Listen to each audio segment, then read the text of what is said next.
Bapak Ibu Haji yang saat ini mungkin sedang tidak enak badan, semoga tetap sehat. Amin. Dan juga Bapak Ibu Haji barangkali yang ada kesempitan kita doakan untuk diberikan keluangan. Amin ya Allah. Dan semoga kita semua yang ada di sini tetap sehat dan diluaskan rezekinya oleh Allah SWT. Ya Rob, Allahumma amin. Bapak Ibu sekalian, untuk membuka dan mengawali acara kita pada malam hari ini, marilah bersama-sama kita dibuka dengan baca basmalah. Bismillahirrahmanirrahim. Dan mari sama-sama kita membaca suratul Al-Fatihah.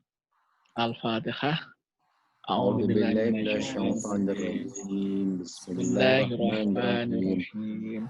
Alhamdulillahirabbil alamin arrahmanirrahim maliki yaumiddin iyyaka na'budu wa iyyaka nasta'in ihdinas siratal mustaqim siratal ladzina an'amta 'alaihim ghairil maghdubi 'alaihim waladdallin. Amin.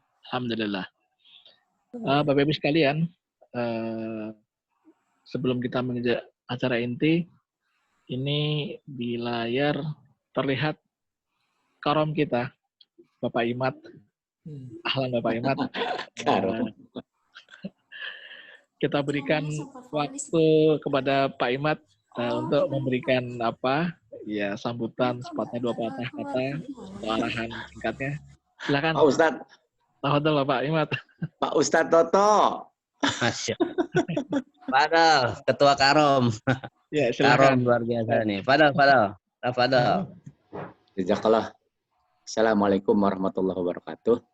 Waalaikumsalam. Innal hamdalillah nahmaduhu wa nasta'inuhu wa nastaghfiruh wa na'udzu billahi min syururi anfusina wa min sayyiati a'malina may yahdihillahu fala mudilla wa may yudlil fala hadiya lahu asyhadu an la ilaha illallah Ya, sama-sama. Butuh baju enggak, Bu? Bajunya banyak. Muhammad Abu wa Rasulullah Muhammad wa ali Muhammad. Teman-teman Haji, Ibu Haji, Udah sini mana yang suka? dengan silaturahim ini di Ramadan 2, semoga Allah memberikan keberkahan kepada kita semua. Amin Allah. Dan tak lupa juga kita junjungan kita Muhammad SAW yang telah merubah dari zaman jahiliyah ke zaman yang kita inginkan. Mungkin saya nggak panjang lebar nih Pak Ustadz nungguin. Saya mohon maaf nih baru yang ketiga yang ikut pas ada di rumah. Malum Bu. Jadi alhamdulillah syukur. Dan mohon maaf pada teman-teman yang menjadikan waktunya. Jazakallahu khairan. Semoga Allah memberikan keberkahan, kenikmatan, keberkahan kesehatan sebenarnya dalam pandemi ini. Barangkali itu aja kali pembukaannya Pak Ustadz. Ya, mohon maaf nih. Jazakallah. Assalamualaikum warahmatullahi wabarakatuh. Waalaikumsalam warahmatullahi wabarakatuh. Baik, terima kasih Pak Imat atas sambutan dan arahan singkatnya. Berikutnya kita kepada acara inti atau mungkin ada acara yang lain dari Pak Haji Tamliko, ada arahan sebelumnya. Silakan langsung aja ke Pak. Ya, nanti file paparannya langsung dari PC-nya atau dari Zoom-nya Ustadz Tamam ya. Ya, silakan Pak Tamam, kalau mau share silakan, boleh. Ya, baik. Baik, sebelumnya kami coba sampaikan profil singkat Ustadz Tamam. Sudah kami share sebelumnya, namun kita bacakan secara ringkas. Jadi beliau Ustadz Dr. Abbas Mansur Tamam, MA. Mohon maaf kalau ada salah ejaan kata atau nama. Beliau lahir dan besar di Ciamis, Jawa Barat. Kemudian saya Tasik. Oh, Tasik, ya. Kemudian setelah itu melanjutkan S1, S2, dan S3-nya di Fakultas Usuluddin, Cairo University, Mesir. Ini di dekat Sungai Nil, sungai yang bersejarah ini. Nah, adapun aktivitas beliau adalah yang pertama sebagai dosen tetap di UIK Bogor, kemudian juga sebagai pengisi atau pengajar di Pusat Studi Kajian Timur Tengah dan Islam PSK-TTI, kemudian juga di Sekolah Kajian Strategik dan Global, dan kemudian Sekolah Pasca Sarjana Universitas Indonesia yang di Salemba. Selain itu juga beliau sebagai tim ahli revisi dan pengembangan terjemah Al-Quran di Kementerian Agama Republik Indonesia periode 2016 sampai dengan 2019, dan yang terakhir adalah sebagai tim ahli tafsir di Kementerian Agama Republik Indonesia tahun 2020 ini. Barangkali kalau ada informasi lain yang ingin disampaikan terkait dengan Ustaz Tamam, nanti mohon kepada Ustaz Tamam untuk memberikan perkenalan lebih detail. Dan selanjutnya kami persilakan kepada Ustaz Abbas Tamam untuk memberikan tausiah dan siramun rohim pada malam hari ini. Silakan Ustaz. Baik, bismillahirrahmanirrahim. Assalamualaikum warahmatullahi wabarakatuh. Waalaikumsalam. Alhamdulillahirabbil alamin wassalatu wassalamu ala sayyidil mursalin wa ala alihi wa ashabi ajma'in. Rabbi shrah li sadri wa yassir li amri wahlul 'uqdatam min lisani yafqahu qawli. Bapak, Ibu yang saya muliakan, mohon maaf sebelum saya melanjutkan pembicaraan ini, apakah suara saya bisa sampai dengan lancar atau Kurang agak keras, Pak. pendat-pendat ya? Kurang keras. Baik, Enggak pakai earphone yang kabel saja. kalau begitu mungkin ini problemnya dari karena masuk dari laptop ya, sehingga jaringannya tidak stabil. Kalau begitu saya mohon izin untuk masuk dari HP saja, biar biasanya kalau dari HP itu lebih stabil ya. Silakan Ustaz, saya admin nanti. Baik, kalau begitu slide share itu bisa silakan ada yang slide share ya. Sudah? Saya akan sudah ya. Baik. Sudah. Baik.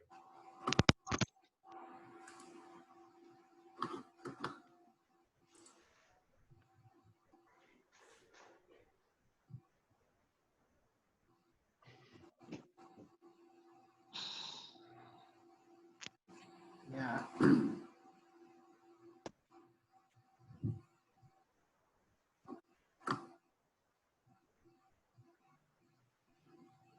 Baik ya. Bismillahirrahmanirrahim. Assalamualaikum warahmatullahi wabarakatuh. Waalaikumsalam.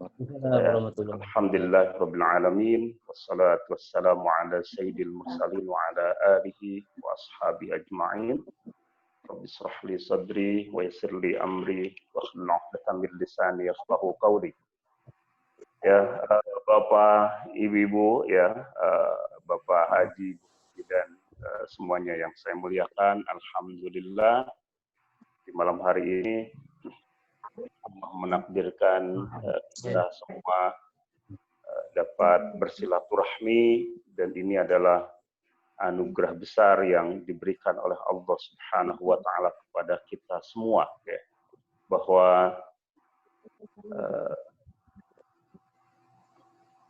persaudaraan adalah salah satu dari anugerah besar dari Allah Subhanahu wa taala, dan ketika ikatan persaudaraan itu dibangun di atas ketakwaan, maka yakinlah bahwa persaudaraan itu akan langgeng abadi, tidak hanya di dunia tetapi juga sampai kelak di surga Allah Subhanahu wa taala.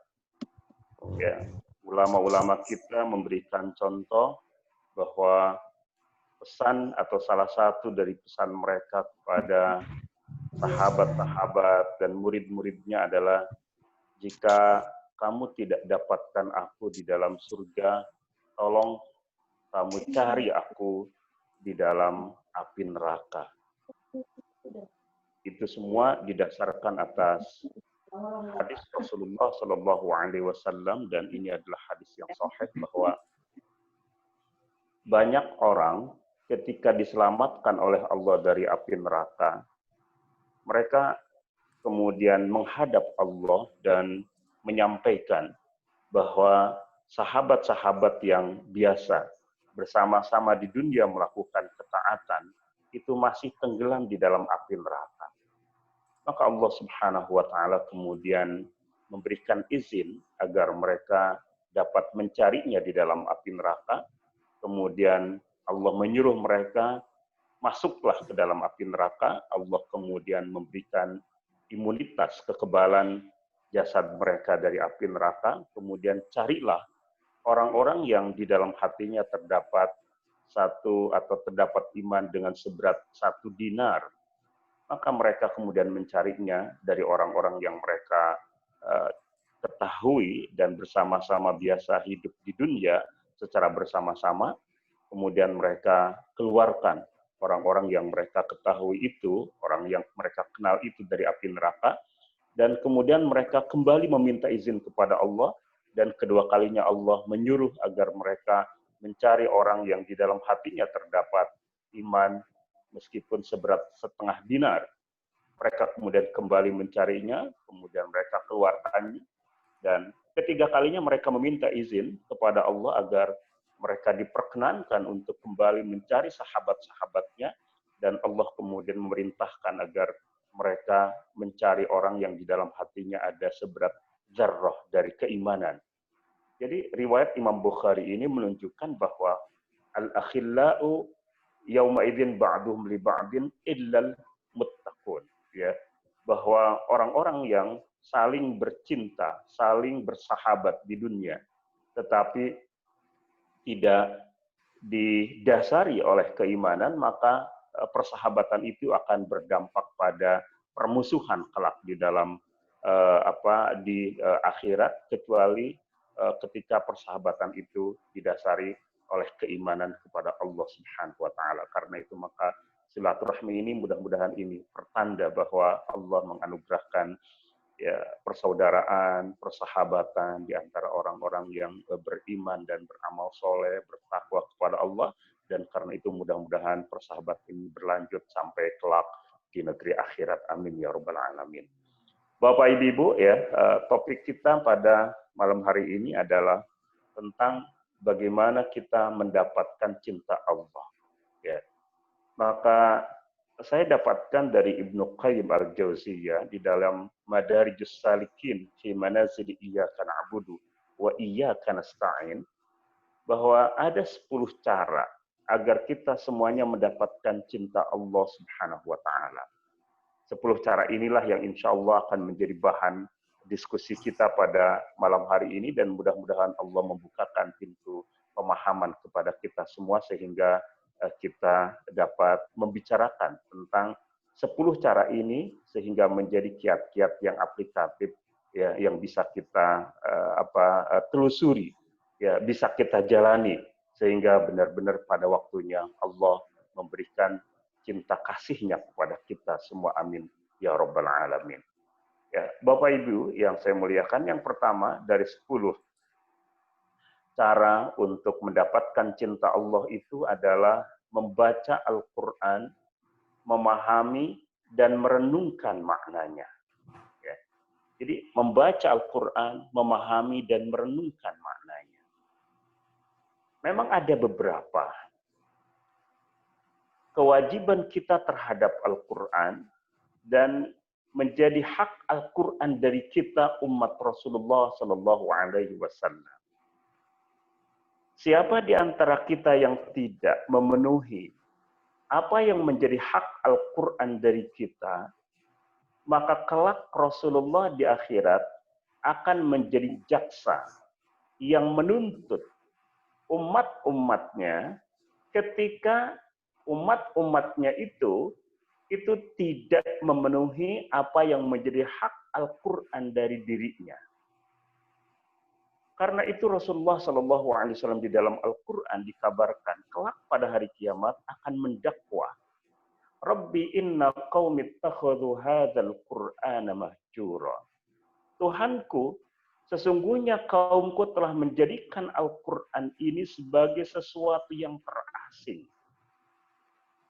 Hadirin rahimakumullah. Mengapa telah menjadikan Al-Quran sebagai sesuatu yang terasing? Karena tidak sesuai dengan standar hak Al-Quran dari kita untuk dibaca, untuk dipahami, dan untuk direnungkan. Maka, meskipun boleh jadi kita tidak begitu familiar dengan bahasa Al-Quran, tetapi membaca setiap huruf yang ada di dalam ayat-ayat Al-Quran itu pada gilirannya akan membuat Allah Subhanahu wa Ta'ala mencintai kita semua. Al-Quran itu pada hakikatnya adalah surat cinta Allah yang ditujukan kepada kita umat Rasulullah Sallallahu Alaihi Wasallam. Dan karena itu, maka seorang mukmin yang meyakini betul bahwa Al-Quran itu merupakan kalamullah, maka meniscayakan dia akan betah, selalu betah, menyenangkan ketika melakukan interaksinya dengan Al-Quran Al-Karim. Bapak Ibu renungkan kisah ketika Nabiullah Musa alaihissalam ditanya oleh Allah, "Ma fi yaminika ya Musa?" Apa yang ada di tangan kanan wahai Musa? Nabi Musa mengatakan, "Qala hiya asaya." Dia mengatakan bahwa yang aku pegang oleh tangan kananku itu adalah tongkatku. Sebenarnya pertanyaan Allah itu, apa yang ada di tangan kananmu, cukup dengan jawaban ya asaya, itu adalah tongkatku. Tetapi Nabi Musa memberikan jawaban yang panjang di luar dari apa yang ditanyakan oleh Allah Subhanahu wa Ta'ala. Dia menambahkan, atawakkau 'alaiha wa ahushu biha 'ala ghanami wa liya fiha ma'aribu ukhra. Setelah mengatakan bahwa itu adalah tongkatku, Nabi Musa kemudian menambahkan penjelasan tentang kegunaan tongkat itu. Dia mengatakan, aku dapat bertelkan ya dengan tongkat itu, aku dapat memukul daun-daun yang ada di atas pohon supaya jatuh dan kemudian dimakan oleh ternak-ternakku. Kemudian dia mengatakan masih banyak kegunaan dari tongkat ini yang biasa aku lakukan dengannya. Syekh Yusuf Qaradawi mengatakan, mengapa jawaban Nabi Musa itu melebihi dari pertanyaannya? Syekh Yusuf Qaradawi mengatakan itu karena betapa Nabi Musa alaihissalam itu merasa betah, merasa tersanjung, merasa terhormat ketika diajak bicara oleh Allah Subhanahu wa Ta'ala, sehingga wa kallamallahu Musa taklima. Allah berbicara kepada Nabiullah Musa dengan pembicaraan yang langsung. Hadirin rahimakumullah, sesungguhnya Allah pun juga berbicara dengan kita. Dan pembicaraan Allah itu adalah setiap ayat yang ada di dalam Al-Quran. Oleh karena itu maka, untuk mendapatkan cinta Allah Subhanahu wa Ta'ala, maka perbanyak membaca Al-Quran. Berapa hak Al-Quran untuk dibaca standar bacaan Al-Quran kita setiap hari? Para ulama mengatakan sesungguhnya hak Al-Quran untuk dibaca oleh kita adalah 1 juz di dalam 1 hari.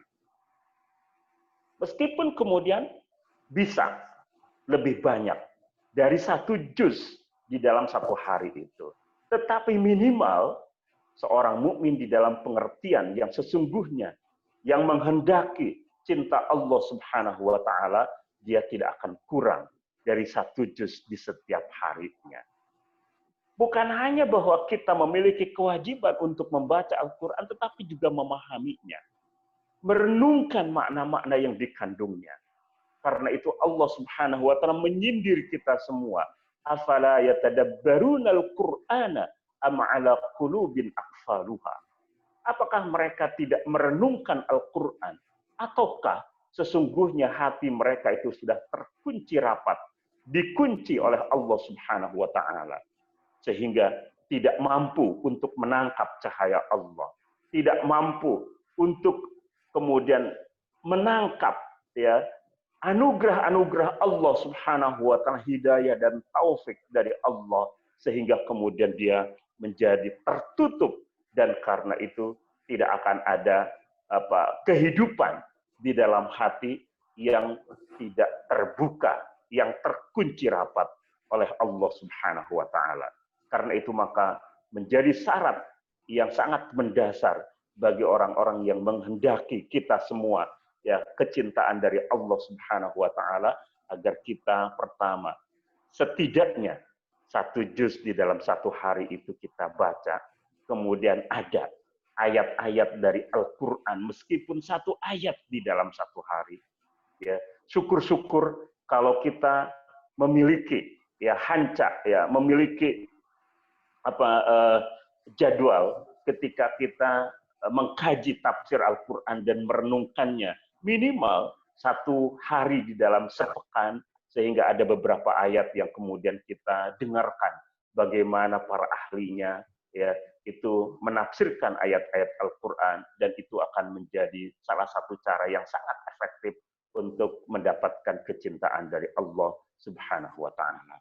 Kita bersyukur bahwa zaman sekarang semakin berkembang, dan karena itu kita membaca Al-Qur'an sebenarnya ya bisa dilakukan dimanapun di dalam perjalanan kita, baik dengan berkendara dengan kendaraan pribadi, itu bisa kita sambil menyimak bacaan Al-Qur'an ketika kita nyetir, ya bisa kita pegang ya Quran digital yang ada di gadget kita, dan karena itu orang tidak begitu peduli tentang apa yang sedang kita baca, karena masing-masing sekarang ketika ada di dalam transportasi publik itu kecenderungannya adalah sama-sama membuka gadget, dan karena itu maka alangkah baiknya jika yang kita buka itu adalah aplikasi Al-Qur'an digital itu, sehingga dalam perjalanan menuju ke tempat kerja setengah jam, 1 jam, insya Allah ya itu akan banyak sekali ayat-ayat Al-Qur'an yang bisa kita baca, dan itu akan menjadi salah satu cara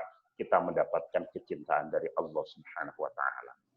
Yang kedua, Bapak Ibu semua, ya, cara yang kedua adalah taqarrub kepada Allah dengan amal-amal sunnah setelah amal-amal yang wajib.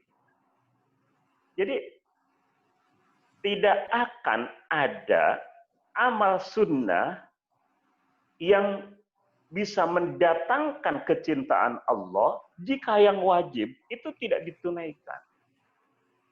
Karena itu maka surga hanya terbuka untuk orang yang dapat menunaikan amal-amal yang wajib. Setelah kita menunaikan amal-amal yang wajib, kemudian kita tunaikan amal-amal yang sunnah, maka amal-amal sunnah setelah kita menunaikan yang wajib itu akan membuat makom, ya, membuat ya tingkat atau kelas ya di dalam surga. Karena itu di dalam sebuah hadis qudsi yang diriwayatkan oleh Imam Bukhari, Bapak Ibu, Rasulullah Shallallahu Alaihi Wasallam mengabarkan atau meriwayatkan dari Allah, ketika Allah berfirman, "Man adali waliyan faqad adzantuhu bil harbi." Siapa yang memusuhiku, maksudnya kepada orang yang aku cintai, aku akan mengumumkan perang kepadanya. Bayangkan ini. Jadi Allah Subhanahu wa taala menyebutkan siapa yang memusuhiku. Padahal yang dimaksud adalah memusuhi orang yang dicintai oleh Allah. Responnya sangat keras, aku mengumumkan perang kepadanya. Tidaklah hambaku taqarrub kepadaku, wa ma yataqarrabu ilayya 'abdi bi syai'in ahabba ilayya mimma taradtuhu 'alaihi. Tidaklah hambaku taqarrub kepadaku, mendekatkan dirinya kepadaku, lebih aku cintai dari ibadah sejenis yang telah aku fardukan. Karena itu para ulama kita berbicara bahwa amal-amal sunnah yang potensial membuat kecintaan Allah Subhanahu wa taala kepada kita itu adalah amal-amal sunnah sejenis dari amal-amal yang wajib. Allah memerintahkan kita untuk melaksanakan sholat 5 waktu. Maka sholat yang paling potensial mendapatkan atau membuat kita mendapatkan cinta Allah adalah sholat-sholat sunnah. Jangan biarkan minimal sholat-sholat rawatib atau sholat-sholat sunnah rawatib. 4 rakaat sebelum duhur, 2 rakaat setelah duhur, kemudian 2 rakaat setelah maghrib, 2 rakaat setelah isya, ya, kemudian 2 rakaat sebelum sholat subuh yang disebut dengan 2 rakaat sebelum fajar, ya. Karena itu rakaatul fajr khairun minad dunya wa ma fiha. Sebagian ulama mengatakan bahwa 2 rakaat fajar yang dimaksud adalah 2 rakaat sebelum fajar itu lebih dicintai oleh Allah ketimbang dunia dengan segala isinya. Oleh karena itu Rasulullah SAW ya ketika luput tidak sempat menunaikan apa yang menjadi sholat qobliyah fajar atau sebelum sholat subuh, beliau kemudian mengqodoknya setelah sholat subuh itu selesai ditunaikan. Ini betapa menunjukkan bahwa ia adalah sholat sunnah yang sangat utama dan itu akan mendatangkan cinta Allah begitu cepat. Ya. Allah mewajibkan kepada kita berpuasa di bulan suci Ramadan sebulan penuh. Maka amal-amal sunnah yang potensial untuk mendatangkan cinta Allah adalah puasa-puasa sunnah. Rasulullah tidak pernah meninggalkan puasa sunnah di tanggal 9 Zulhijjah, hari Kamis yang akan datang, hari Arafah, kemudian pada hari Asyura, yaitu tanggal 10 di bulan Muharram, kemudian pada 3 Ayyamul Bid di setiap bulan, yaitu tanggal 13, 14, dan 15, serta Rasulullah SAW membiasakan sholat atau puasa pada hari Senin dan Kamis. Ini adalah puasa-puasa sunnah yang potensial membuat kita mendapatkan cinta Allah. Sebaik-baiknya puasa, jika kita mampu melakukannya adalah seperti yang dilakukan oleh Nabiullah Dawud alaihissalam, yaitu selang 1 hari. Hari ini berpuasa, besok berbuka, besok lusa kemudian berpuasa, besoknya lagi kemudian berbuka, dan seterusnya begitu. Ya, ketika kebiasaan untuk melakukan puasa sunnah ini kita lakukan, maka tidak lagi kemudian ada aturan tentang hari-hari tertentu yang tidak boleh untuk atau yang dimakruhkan untuk melaksanakan puasa, kecuali tentu saja pada hari-hari ketika itu diharamkan untuk berpuasa, seperti pada hari Idul Fitri, Idul Adha, dan hari-hari tanggal 11, 12, dan 13 di bulan Dzulhijjah. Ya. Nah, jadi hadirin rahimakumullah, itu adalah puasa sunnah. Allah mewajibkan kita untuk menunaikan zakat. Maka amal sunnah yang paling potensial untuk mendapatkan cinta Allah adalah sedekah, infak, sedekah, wakaf, yang kemudian disebut dengan sedekahun jariyah. Ya. Allah telah mewajibkan kepada kita untuk menunaikan ibadah haji. Maka amal sunnah yang potensial untuk mendatangkan cinta Allah adalah umrah sunnah. Jika tentu saja kita memiliki kemampuan untuk itu, meskipun tentu saja banyak ulama yang membicarakan bahwa sebaiknya itu tidak dilakukan secara terus-menerus atau tidak sering kita melakukannya, karena masih banyak orang-orang yang lebih membutuhkan uluran tangan kita dan menyedekahkan biayanya jauh lebih baik ketimbang berkali-kali kita menunaikan ibadah umroh atau menunaikan ibadah haji. Nah, tapi secara umum itulah yang kemudian disebut dengan ibadah sunnah yang paling potensial mendatangkan cinta Allah kepada kita. Nah, jadi tidaklah hamba-hambaku taqarrub kepadaku ya lebih aku cintai dari jenis ibadah yang telah aku perdukan. Jika hambaku terus, nah, wala yazalu 'abdi yataqarrabu ilayya bin nawafili.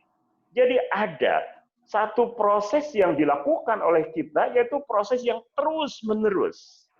Karena itu kecintaan Allah, Bapak Ibu semua, itu tidak ujug-ujug diberikan kepada hambanya. Tetapi ada proses panjang. Ketika kita serius untuk menapaki jalan, untuk mendapatkan cinta Allah, ini kita tekuni dengan melakukan amal-amal yang tadi itu, ya, kita perbaiki amal-amal wajib yang harus kita tunaikan, ditambah dengan amal-amal sunnah khususnya dari amal-amal sejenis amal-amal wajib, ya, maka kemudian terus kita lakukan. Ketika itu kemudian kita lakukan, maka ya akan aku cintai, aku akan mencintainya hatta uhibba. Kalau aku sudah mencintainya, fa in ahbabtuhu kuntu sam'uhu alladhi yasma'u bihi. Bayangkan ini. Jadi kalau aku sudah mencintainya, maka akulah pendengaran ketika dia mendengar. Akulah matanya ketika dia melihat. Akulah tangannya ketika dia merangkak, bekerja. Dan akulah kakinya ketika dia pakai untuk melangkah.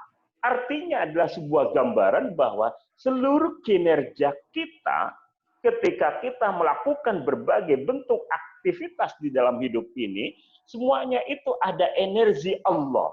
Seolah-olah ketika kita melihat dengan mata Allah. Seolah-olah ketika kita mendengar dengan telinga Allah. Seolah-olah ketika kita bekerja, tangan Allah yang kita gunakan, dan seolah-olah ketika kita berjalan, kaki Allah yang kita pergunakan. Ini akan luar biasa, ya, produktivitasnya itu luar biasa, dan karena itu maka dia akan mendapatkan keberkahan di dalam hidupnya, tidak hanya berkaitan dengan akhirat, tetapi juga berkaitan dengan soal dunia. Di bagian akhir, ya, hadis itu mengatakan, ya, wala in sa'alani la u'tiyanna. Jika dia meminta sesuatu kepadaku, pasti akan aku berikan. Wala in ista'adzani la u'idzanna. Kalau dia meminta perlindungan, akan aku berikan dia perlindungan. Dan tidaklah aku ragu. Melakukan sesuatu seperti keraguanku untuk mengambil nyawa seorang mukmin, dia tidak menyukai kematian, sementara aku tidak mau menyakitinya. Jadi luar biasa perlakuan Allah Subhanahu wa taala kepada orang yang dicintai oleh Allah Subhanahu wa taala. Bapak Ibu, ya, penting saya jelaskan bahwa insya Allah setiap mukmin itu akan mendapatkan cinta Allah. Seluruhnya, sekecil apapun iman yang ada di dalam hatinya, dia menjadi modal untuk mendapatkan cinta Allah. Tetapi kecintaan Allah itu ada orang yang mendapatkannya itu, ya, dalam bentuknya yang sangat minimalis. Karena itu maka disebut dengan al-wilayah an-naqisah, kecintaan yang kurang, ya, dan itu akan diberikan oleh Allah bagi orang atau kepada orang yang terbiasa untuk mencampur adukan antara hak batil, ketaatan dan kemaksiatan. Jadi kecintaannya itu minimal, ya.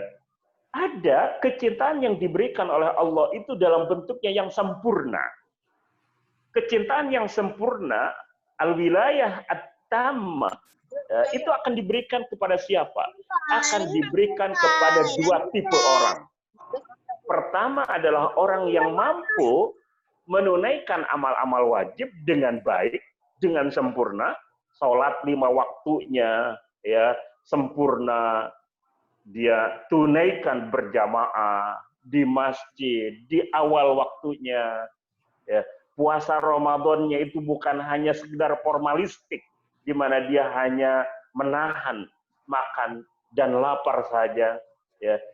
Zakat tetapi juga dia kerjakan dengan melibatkan seluruh anggota tubuhnya, sehingga seluruh anggota tubuhnya ikut berpuasa dan tidak melakukan kemaksiatan selama di bulan suci Ramadan.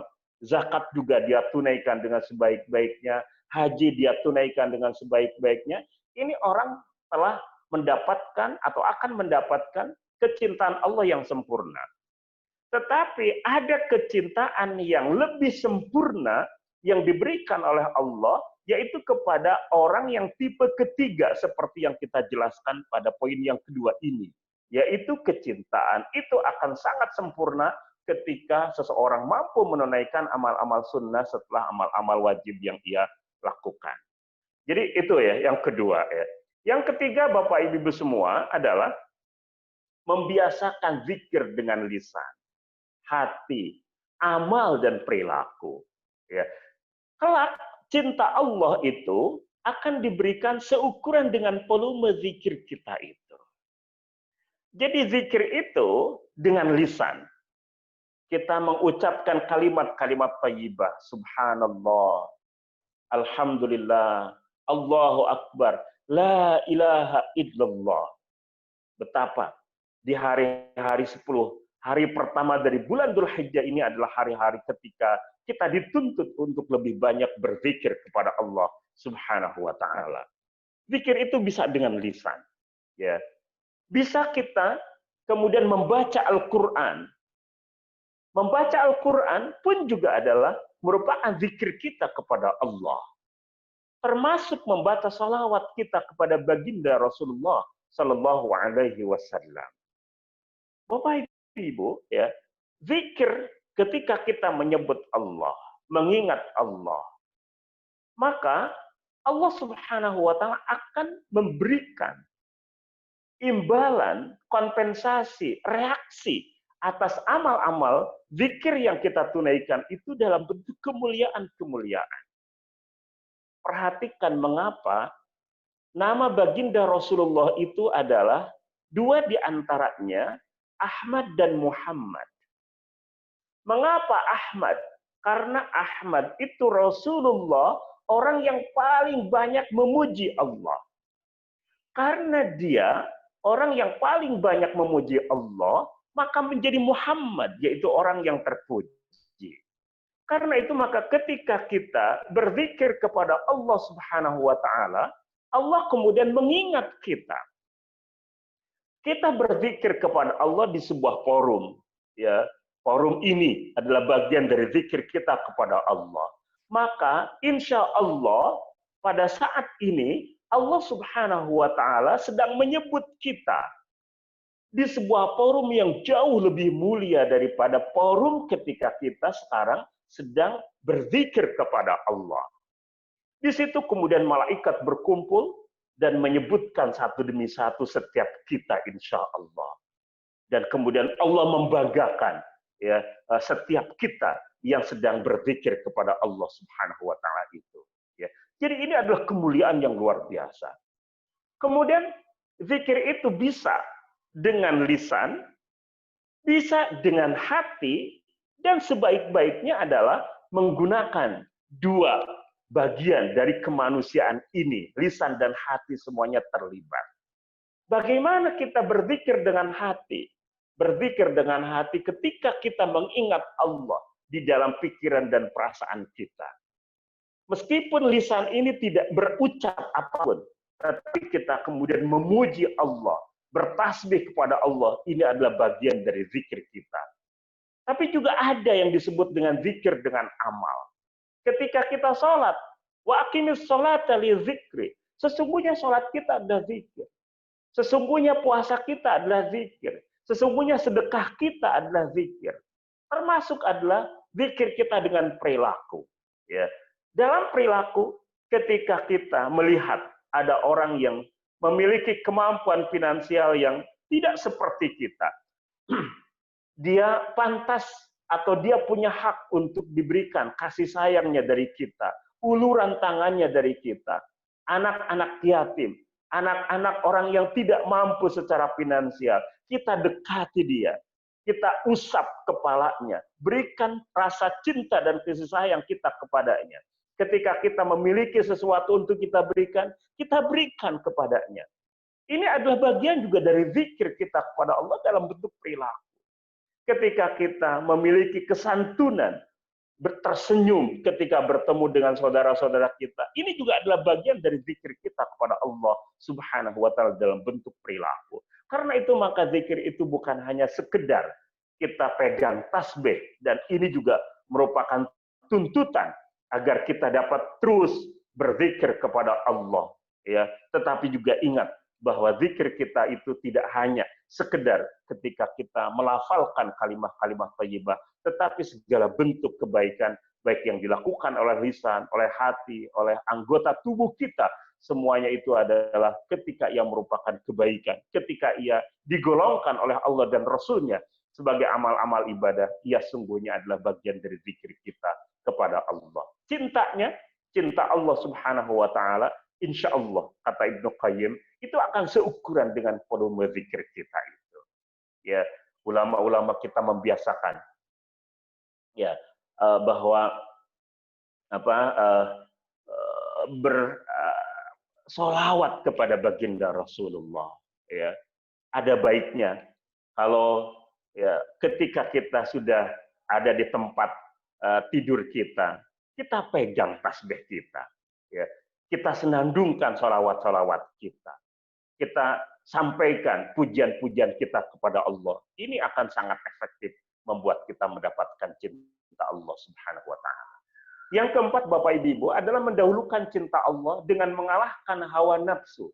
Meskipun itu terasa berat, ya. Di setiap waktu, Bapak Ibu, ya, ini poin yang keempat, ya. Kita itu selalu berada di simpang jalan. Wahadainahun nazdain. Kami tunjukkan kepadanya itu dua jalan. Kita mau belok kanan atau mau belok kiri. Lurus atau belok. Ya. Semua itu ada di setiap kita akan melakukan setiap bentuk kegiatan-kegiatan kita. Dan karena itu, maka seringkali kita mendapatkan bisikan-bisikan dari setan. Setiap kita, sampai pun bahkan Rasulullah SAW itu disertai oleh dua korin, dua penyerta.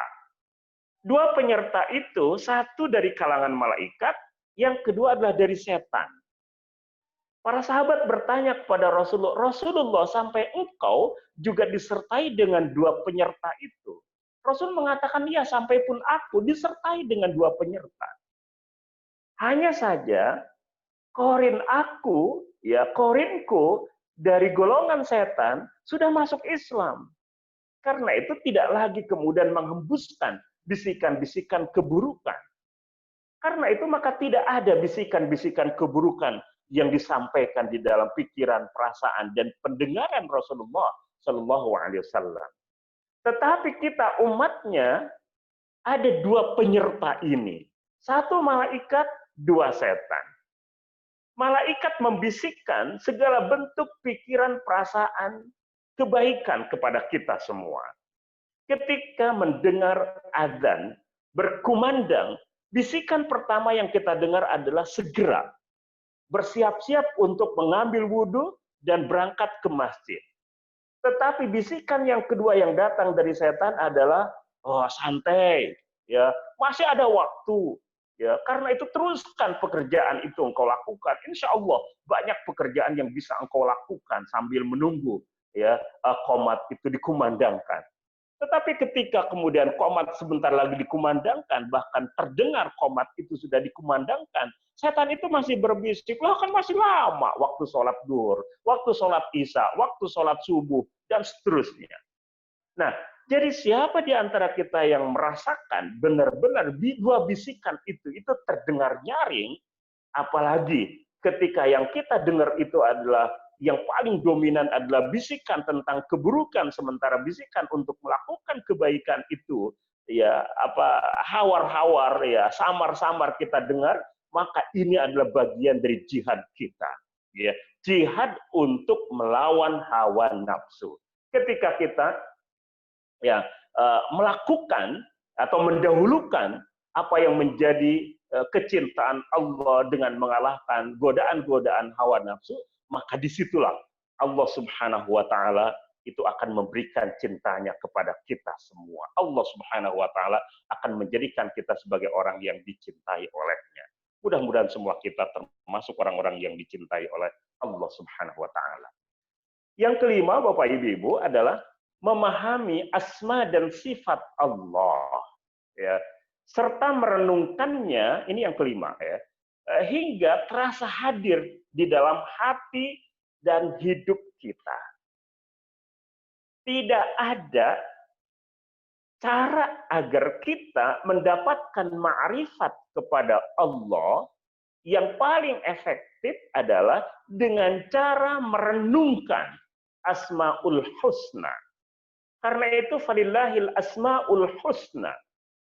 Allah memiliki Asmaul Husna yang jumlahnya 99 itu. Bapak Ibu, kita renungkan bagaimana keagungan Allah. Bagaimana kasih sayang Ar-Rahman yang diberikan kepada seluruh makhluknya. Bagaimana kasih sayang Allah dalam Ar-Rahim yang hanya akan diberikan kepada orang-orang mukmin yang dicintainya. Bagaimana kekuasaan Allah Al-Malik. Bagaimana kesucian Allah Al-Quddus. Bagaimana kedamaian yang diberikan oleh Allah dalam bentuk ajaran-ajaran agama yang diwahyukan kepada Rasulnya sampai kepada kita, dan seterusnya. Semua itu harus kita renungkan, pahami maknanya, kemudian kita renungkan, sehingga benar-benar bahwa Allah itu hadir di dalam hati kita, Allah itu hadir di dalam hidup kita. Allah itu adalah Al-Ghaniyyu. Walillahi ma fis samawati wal ardh wa ma fil ardi. Milik Allah lah segala apa yang ada di langit dan apa yang ada di bumi. Mengapa kita tidak merasakan bahwa kita hanya membutuhkan Allah, sementara kita kemudian berharap kepada manusia, berharap kepada atasan kita, berharap kepada orang-orang yang secara finansial mungkin lebih dari kita, berharap kepada orang-orang yang memiliki jabatan, sementara kita luput bahwa sesungguhnya yang memiliki itu semua adalah Allah Subhanahu wa taala. Karena itulah wa anna awwalakum wa akhirakum wa insakum wa jinnakum kanu ala sa'idin wahidin. Mereka semua manusia dan jin dari awal generasi sampai akhir generasi, mereka berada pada suatu lapang yang sama. Fas'aluni, ya, fa'ataitu kulla wahidin mas'alatahu. Mereka meminta kepadaku dan aku berikan setiap orang sesuai dengan permintaannya. Mana qasad dzalika fi mulki syai'a, itu tidak akan mengurangi sesuatu pun dari kerajaan Allah Subhanahu wa taala kecuali seperti satu, ya, jarum pentul, ya, kemudian dimasukkan ke dalam air lautan, kemudian diangkat, maka yang akan berkurang dari kepemilikan Allah Subhanahu wa taala itu adalah seperti air lautan yang dikurangi oleh tetesan-tetesan air yang menempel di dalam jarum yang kita masukkan ke dalam lautan. Karena itu maka hadirin rahimakumullah, penting, ya, paling tidak kita punya satu kitab Asmaul Husna yang menjelaskan setiap makna yang dikandung di dalam Asmaullahul Husna yang 99 itu. Kita renungkan, insya Allah di situ kita akan mendapatkan ma'rifat Allah Subhanahu wa taala dan kita akan mendapatkan cintanya. Yang keenam adalah menyaksikan nikmat dan kebaikan Allah, baik zahir maupun batin. Nikmat yang dianugerahkan oleh Allah itu ada 3 bentuk nikmat. Ibnu Qayyim mengatakan hal itu. Pertama adalah nikmat yang dianugerahkan oleh Allah dan kita menyadari nikmat itu. Biasanya nikmat seperti ini adalah nikmat dalam bentuk harta.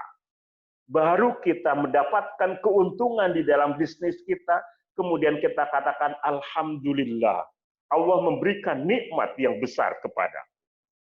Ya. Pasangan muda mendapatkan, ya, momongan, dia bertahmid alhamdulillah. Ini adalah nikmat yang dianugerahkan dan dia sadar bahwa nikmat itu sedang diberikan oleh Allah kepadanya. Tapi yang kedua, ada nikmat yang belum dianugerahkan oleh Allah, dan dia berharap untuk mendapatkannya. Karena itu maka harapan untuk mendapatkan nikmat, itu adalah nikmat yang besar dari Allah. Sebab kalau orang sudah tidak punya harapan, maka akan terjadi malapetaka besar di dalam hidupnya. Wal'iyadzubillah. Yang ketiga adalah nikmat yang dianugerahkan oleh Allah, tetapi dia tidak menyadarinya. Berapa nilai kesehatan yang diberikan oleh Allah kepada kita? Berapa nilai organ tubuh dari keseluruhan organ tubuh anatomi yang ada di dalam diri kita? Berapa harga jantung? Berapa harga liver? Berapa harga ginjal? Berapa harga ketika pembuluh darah kita masih sehat? Dan karena itu kita bisa makan dengan lahap apapun yang kita sukai. Ya. Itu semua adalah nikmat yang dianugerahkan oleh Allah. Sayang, kebanyakan kita itu tidak menyadari kalau itu adalah merupakan anugerah nikmat yang diberikan oleh Allah. Ya.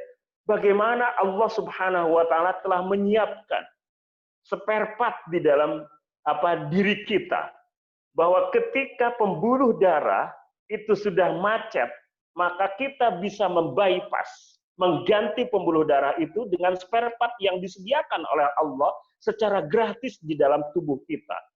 Ini adalah nikmat-nikmat dari Allah Subhanahu wa Ta'ala yang seandainya kita benar-benar kita saksikan, maka kita tidak akan ada kalimat lain kecuali berujar subhanak.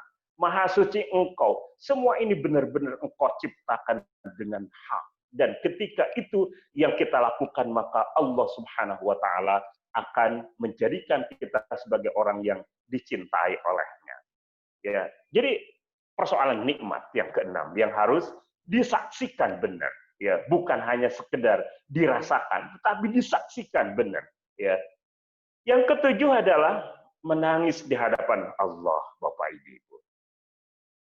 Nabiullah Dawud, Yakub alaihissalam, ya, memberikan contoh kepada kita. Ketika dia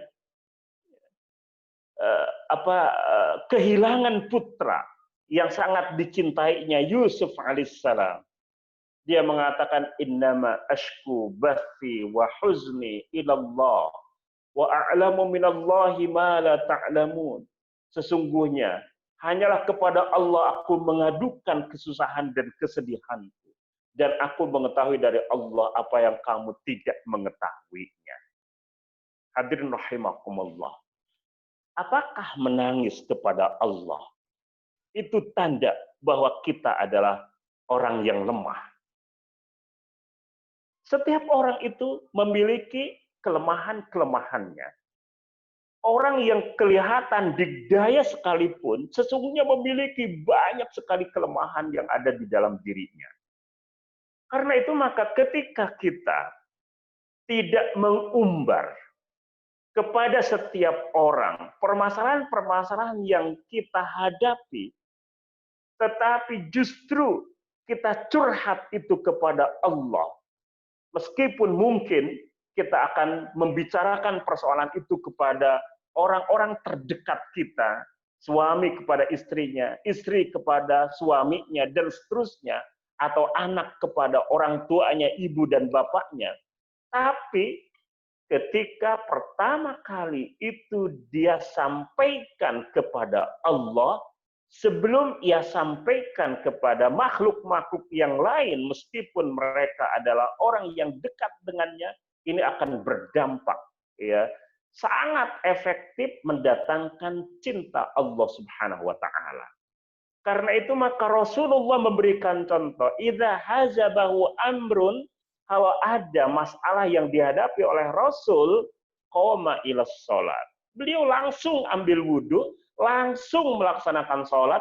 Di situ beliau berdoa kepada Allah, di situ beliau curahkan unek-uneknya kepada Allah, menangis di hadapan Allah Subhanahu wa Ta'ala, dan itu adalah tanda kekekaran, tanda kekuatan seseorang ketika menghadapi suatu persoalan di dalam hidupnya. Karena itu maka Orang yang menangis di hadapan Allah, tidak menangis di hadapan manusia, itu adalah orang yang kuat, dan itu akan menjadi sebab ketika Allah Subhanahu wa taala akan memberikan kecintaannya kepada kita semua.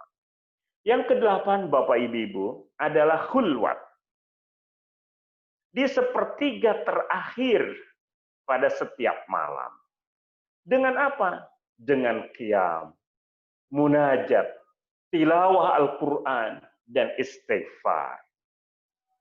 Ya, itu nomor 8. Ya. Jadi Allah Subhanahu wa taala seperti digambarkan oleh Rasulullah bahwa Allah itu turun ke langit dunia pada sepertiga terakhir, dan itu pada setiap malam.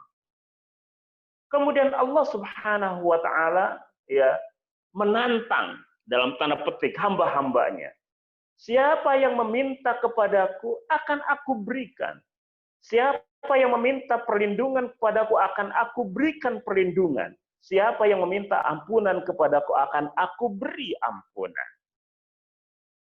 Karena itu maka tidak ada waktu yang lebih utama untuk mendekatkan diri kita taqarrub kepada Allah dibandingkan dengan sepertiga terakhir di setiap malam itu. Itu sebabnya Allah Subhanahu wa taala bersumpah wal fajri, demi waktu fajar. Fajar itu adalah waktu subuh, tetapi ibadah-ibadah yang ditunaikan sebelum fajar itu juga termasuk yang memiliki keutamaan di sisi Allah Subhanahu wa taala. Karena itu maka 2 rakaat yang kita tunaikan di waktu sahur, ya, doa-doa yang kita panjatkan kepada Allah, ayat-ayat yang kita baca, itu benar-benar akan menyentuh ulu hati kita, dan ketika itu maka kita akan terpengaruh luar biasa dengan qiyam, munajat, tilawah yang kita lakukan. Dan ingat, akhiri semua itu dengan meminta ampunan kepada Allah, membaca istighfar, berdoa sambil kita akui dosa-dosa yang pernah kita perbuat, dan jika itu yang biasa kita lakukan, maka yakinlah dalam waktu yang cepat Allah Subhanahu wa taala itu akan memberikan kecintaannya kepada kita semua. Ya. 9, duduk bersama orang-orang yang benar dalam cintanya kepada Allah dan mengambil kearifan mereka. Mengambil kearifan mereka. Mengapa?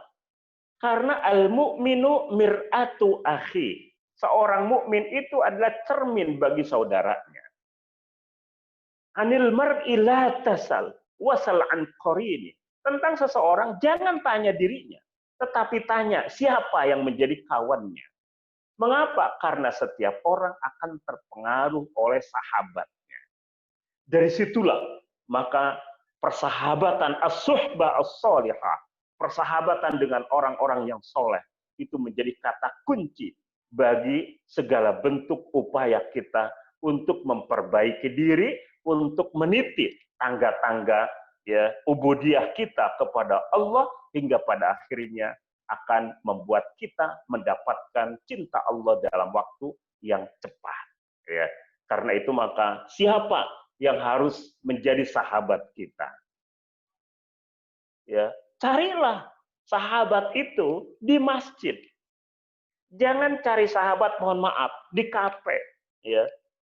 Karena orang-orang yang terbiasa mendatangi masjid di setiap waktu sholat, maka Allah Subhanahu wa taala, ya, Rasulullah sallallahu alaihi wasallam bersaksi bahwa di dalam hatinya itu ada iman. Ya, karena innama ya'muru masajidallahi man amana billahi wa rasuli. Bahwa orang-orang yang dapat memakmurkan masjid hanyalah orang-orang yang memiliki keimanan kepada Allah, Rasulnya, hari akhir, dan seterusnya. Karena itu maka bersahabat dengan ahli masjid, insya Allah akan menjadi persahabatan yang abadi. Sebagaimana persahabatan yang dijalin karena ikatan kebersamaan di dalam menunaikan ibadah di tanah haram, mudah-mudahan ini menjadi tanda bahwa ini adalah persahabatan yang baik yang akan selalu saling mengingatkan untuk kembali kepada Allah Subhanahu wa taala. Yang terakhir, Bapak Ibu adalah menjauhi semua sebab yang memalingkan hati dari Allah. Ada satu persoalan ya yang umum dianggap sebagai perkara yang lumrah, tetapi sesungguhnya boleh jadi ini termasuk yang dapat memalingkan ya hati kita dari Allah adalah persoalan musik. Coba, ini bukan soal tentang antipati atau soal fanatisme ya. Tapi kalau kita mendapatkan kenikmatan batin kita dari musik, maka itu bermasalah menurut saya.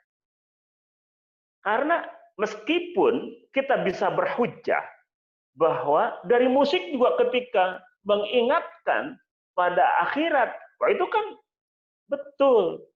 Tapi berapa persen dari lagu-lagu, nyanyian-nyanyian yang mengingatkan kita kepada Allah dan hari akhirat? Karena itu maka jadikanlah sesuatu yang menyenangkan itu ya, yang membuat kita ingat kepada Allah, membuat kita ingat kepada negeri akhirat, dan itu semua bisa kita lakukan ketika Al-Quran benar-benar menjadi penenang hati kita, menjadi pelipur lara, dan seterusnya. Karena itu maka ya, alangkah baiknya jika di kendaraan yang biasa kita tunggangi ketika kita melakukan aktivitas, selalu kalau radio itu adalah radio ya frekuensi yang di situ ada tilawahnya ya. Rasulullah SAW dan para ulama menyebutkan bahwa ketika seseorang itu melakukan perjalanan dan perjalanannya itu disertai dengan zikir, maka malaikat menyertainya. Tetapi siapa yang melakukan perjalanan safar sementara dia disertai dengan senandung-senandung syair, artinya adalah lagu-lagu yang ia setel, maka setan akan menyertainya. Jadi jauh antara ya malaikat disertai oleh malaikat dengan ketika perjalanan itu disertai oleh setan. Jadi hadirin rahimakumullah, menjauhi semua sebab yang memalingkan hati dari Allah, dan itu bentuknya banyak sekali. Ya. Intinya adalah ketika kita menangkap sesuatu itu, ini membuat kita berpaling terlena dan lupa pada Allah, maka itu adalah persoalan ke-10. Ketika kita sadar bahwa sesuatu itu membuat kita ingat pada Allah, maka itulah yang harus kita optimalkan ya, sehingga kita semakin dekat dengan Allah, semakin khasyah kepada Allah, semakin syahdu ketika mengingat Allah ya. Nah, di atas semua itu saya ingin memberikan kuncinya Bapak Ibu ya. 10 jenis perbuatan atau cara untuk mendapatkan cinta Allah itu tidak akan ada artinya ketika 2 kunci ini tidak pernah kita buka. Yang pertama adalah kesiapan diri untuk serius meniti tangga-tangga cinta Allah.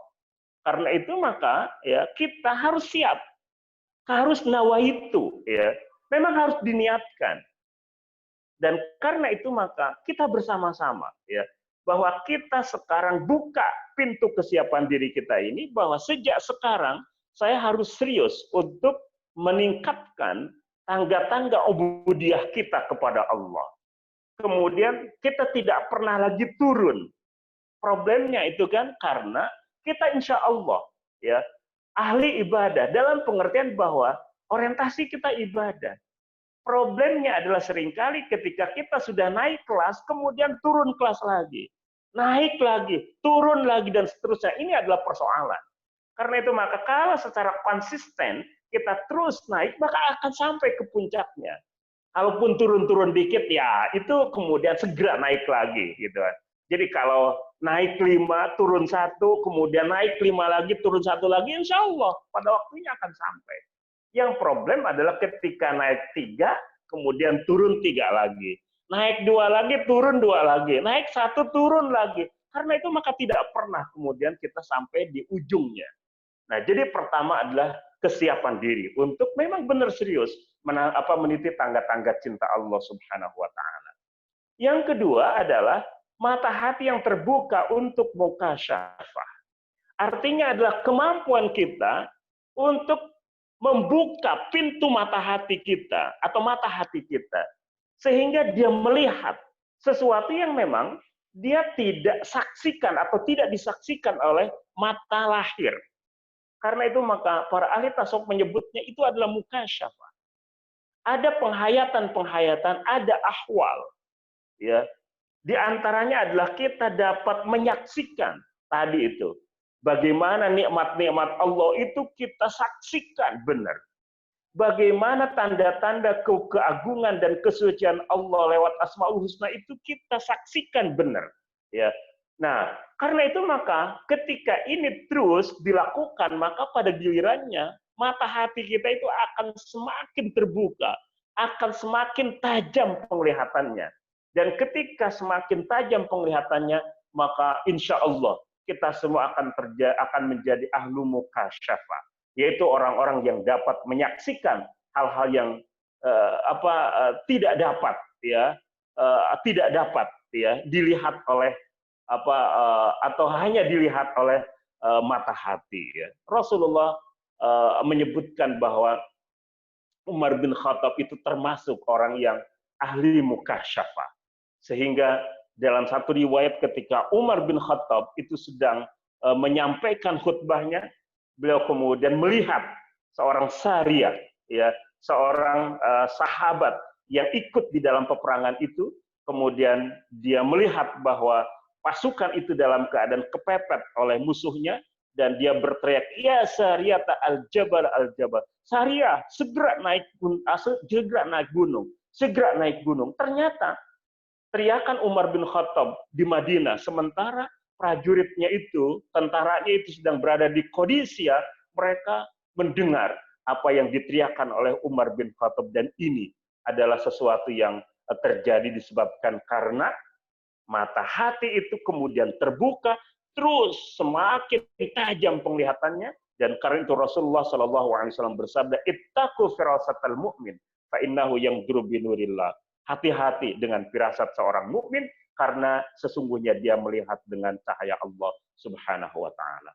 Bapak Ibu, ya, itu adalah 10 cara untuk mendapatkan cinta Allah Subhanahu wa taala yang saya ambil dari bukunya Ibnu Qayyim Madarijus Salikin Baina Manazil Iyyaka Na'budu wa Iyyaka Nasta'in, ya, volume 3 halaman 17, dan mudah-mudahan ada manfaatnya untuk kita semua. Amin ya rabbal alamin. Ya, baik Bapak Ibu, ya, maka saya kembalikan ke moderator.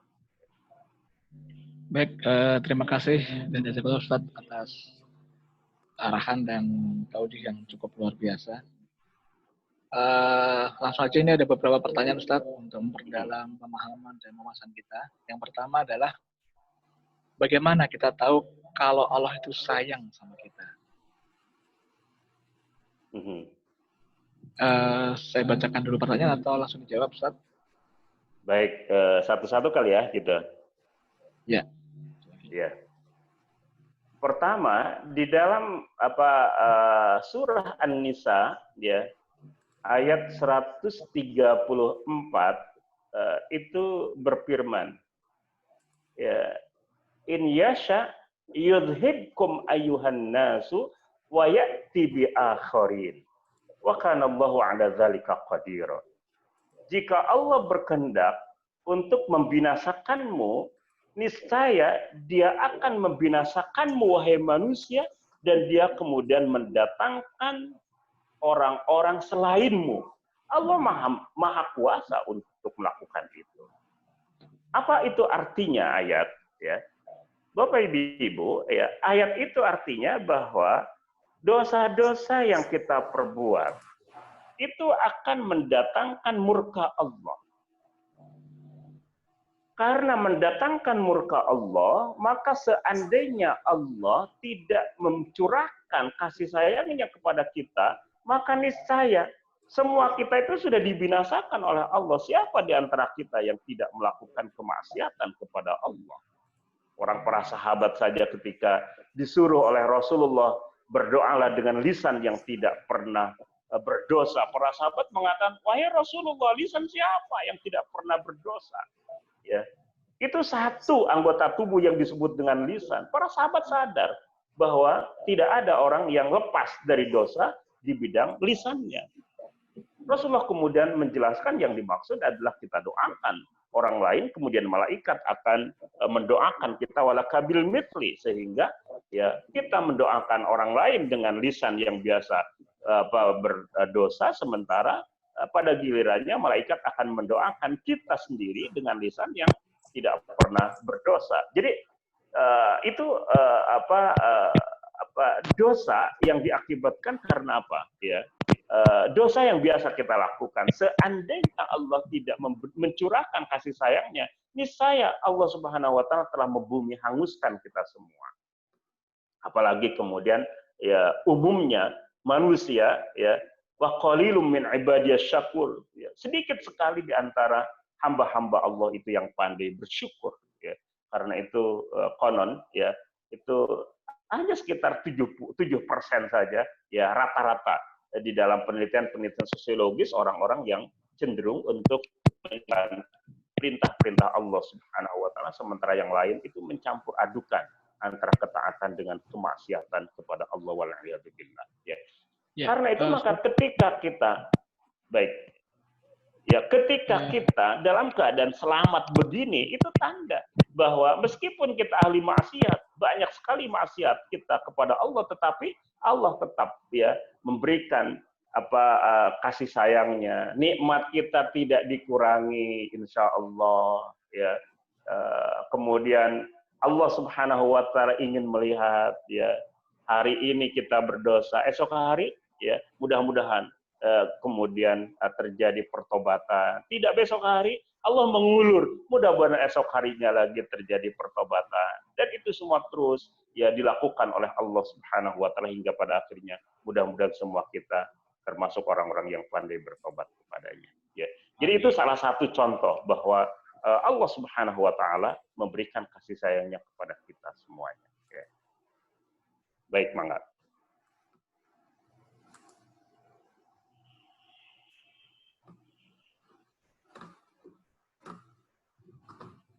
Pak Taufik.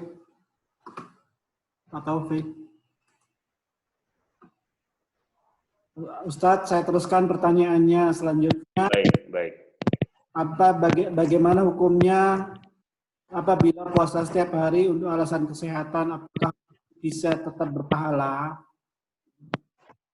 Ya. Innamal a'malu binniyat wa innamal likulli imri'in ma nawa. Faman kanat hijratuhu ila Allahi wa rasuli fa hijratuhu ila Allahi wa rasuli. Faman kanat hijratuhu lidunya yusibuha aw imra'atin yankihuha fa hijratuhu ila ma hajara ilaihi. Ya. Bahwa amal-amal itu tergantung pada niat-niatnya. Jika hijrahnya itu karena Allah dan Rasulnya, ia akan dapatkan Allah dan Rasulnya. Jika hijrahnya itu karena dunia yang akan ia dapatkan atau karena perempuan yang akan ia nikahi, maka hijrahnya itu hanya akan mendapatkan apa yang ia niatkan. Ya. Karena itu maka ketika kita punya hajat kesehatan seperti ya kita secara medis ya itu harus berpuasa, maka ya niatkan puasa yang kita lakukan itu sebagai puasa dalam pengertian ibadah kita. Ya, dan karena itu dengan cara-cara sesuai dengan anjuran atau sesuai dengan tuntunan di dalam agama kita. Jadi kalau secara kesehatan kita hanya dituntut ya untuk hanya tidak makan ya dan karena itu boleh minum misalnya ya, maka kita rubah ya bahwa yang kita lakukan adalah puasa dalam pengertian yang sesungguhnya.